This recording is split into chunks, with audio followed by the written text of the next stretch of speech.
elementos que están en el mismo grupo, pues se parezcan mucho. Ese es el objetivo principal del clúster. Este tipo de técnicas es un componente esencial de lo que es la minería de datos. Hay muchos problemas de la vida real donde necesitamos hacer agrupamiento. Es un proceso para explorar y analizar grandes cantidades de datos para descubrir la información útil. Y por ahí veíamos, a veces quiero analizar cómo están estos datos, cómo se relacionan, cuáles se parecen, cuáles no, y poder extraer toda esta información, lo puedo hacer a través del clúster.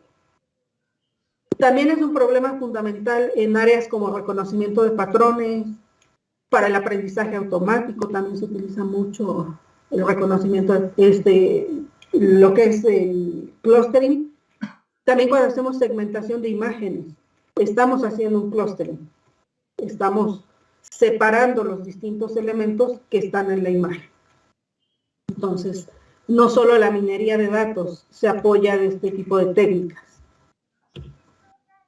Algunos ejemplos de aplicaciones está el agrupamiento en expresiones genéticas, en psicología de la salud, tenemos en investigación de mercado, para segmentación de imágenes, en minería de textos, y bueno, muchas aplicaciones más. Todo lo que tenga que ver con agrupar o segmentar. Y por ejemplo, ahí en la investigación de mercado, cuando quieren estudiar cómo son los clientes y como las diferentes clases de clientes que se pueden tener, que tiene que ver con el comportamiento del consumo de esos clientes. Entonces, bueno, ahí se está aplicando el clustering. Dentro de la minería de datos, tenemos dos tipos de minería. Lo que se conoce como minería directa, donde entran las técnicas de clasificación, estimación y predicción, y tenemos la minería indirecta. En este caso está el clustering, las reglas de asociación y está la descripción y visualización. Entonces, estas técnicas que vimos de reglas de asociación, de patrones secuenciales, entran en la minería indirecta, junto con el clúster. Algunos conceptos que hemos venido manejando, pero que pues es bueno identificar y saber que hay ciertas palabras que se usan como sinónimos. Uno de ellos es objeto, que también se conoce como data point. Se puede hablar de un caso modelo, una observación, un individuo, un ítem o una tupla. Para variable usamos como sinónimos atributo y característica. Para agrupamiento, grupo y clase. Y cuando hablamos de distancia, puede ser una función de distancia o una función de similaridad. Entonces, muchas veces se habla solo de distancia, pero pudiera estar ante una función de similaridad, no necesariamente una función de distancia. Entonces, simplemente para que cuando escuchemos alguno de estos términos, podemos saber a qué específicamente nos referimos. Tenemos distintos tipos de datos para poder trabajar dentro del clustering y también dentro de lo que es la clasificación. Tenemos datos discretos y datos continuos. Dentro de los datos discretos tenemos dos tipos, nominales y binarios. Y en los binarios tenemos simétricos y asimétricos. Y entonces, cuando tenemos nuestras bases de datos y nos fijamos en los atributos, puedo tener cualquiera de estos tipos de datos. También tenemos escalas. Tenemos la escala de tipo cuantitativo y el tipo cualitativo. Cuando estamos trabajando con datos cuantitativos, podemos como fijarnos en lo que es el radio o un cierto intervalo. Podemos tomar un cierto intervalo de valores dentro de esos datos. Y en la parte cualitativa tenemos el tipo ordinal y el tipo nominal. ¿Sí? Entonces, de ahí es que tenemos pues muchos tipos de datos y que muchas veces para seleccionar el tipo de algoritmo que puedo utilizar, pues me tengo que fijar en cómo es ese dato para usar la técnica adecuada. También tenemos distintos tipos de agrupamientos. Puedo tener grupos bien separados. Por ejemplo, acá tenemos 3 grupos que están bien separados, que podemos identificar un centro, podemos encontrar cuál es el centro de cada uno de estos grupos. Y, bueno, en este caso particular, pues son 2 dimensiones donde estamos representando. Pero también podemos tener clústeres donde tenemos como datos encadenados. Por ejemplo, aquí yo no podría encontrar el centro de este grupo. Y todos los puntos que están dentro de esta forma, como de T acostada, son parte del grupo. O fijarme en todos los datos de aquí, pero aquí como no tengo elementos acá en medio, tampoco podría encontrar como el centro, porque no es una nube de puntos rellena, es simplemente como la orilla. Entonces, también puedo tener este tipo de agrupamientos dentro de mis datos.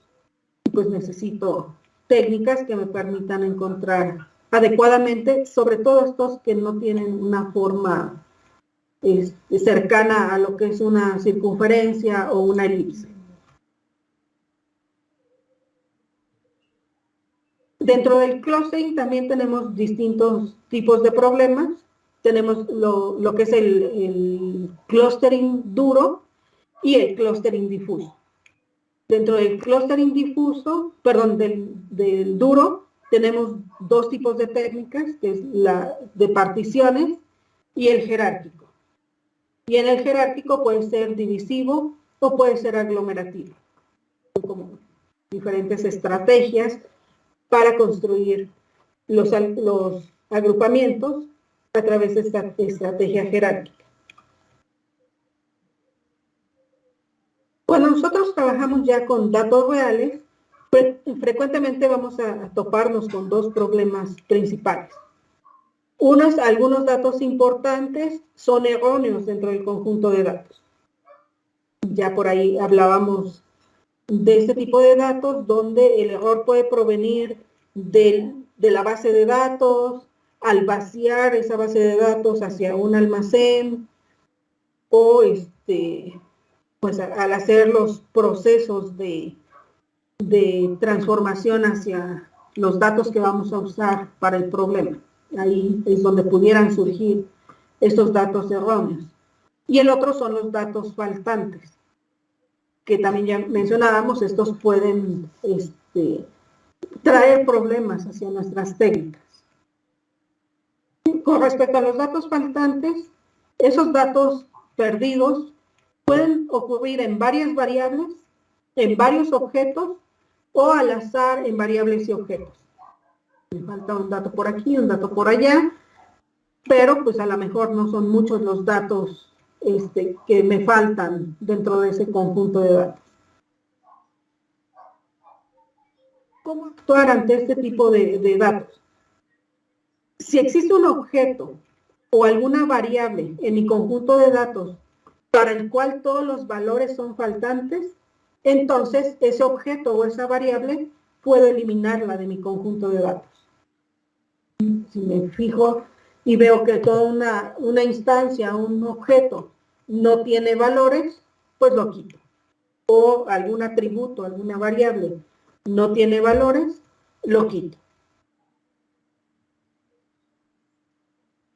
Si no tengo muchos valores perdidos, tanto en las variables como en los objetos, puedo trabajar con este tipo de datos, y hay 2 tipos de algoritmos o de técnicas que se pueden usar. Uno son los métodos de pre-reemplazo, reemplazar valores perdidos antes del proceso de minería de datos, y los métodos embebidos que los van a reemplazar durante el proceso de minería de datos.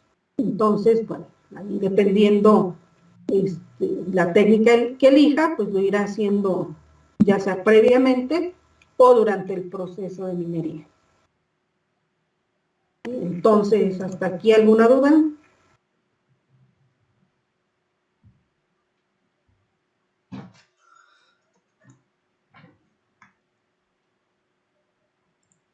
No, maestra, ninguno. Ok, entonces, ¿sí? Le dejamos aquí y el día miércoles continuamos hablando de este tipo de técnicas y vemos qué algoritmos existen.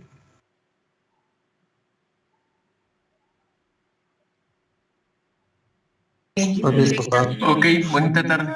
Gracias igualmente. Nos vemos el miércoles.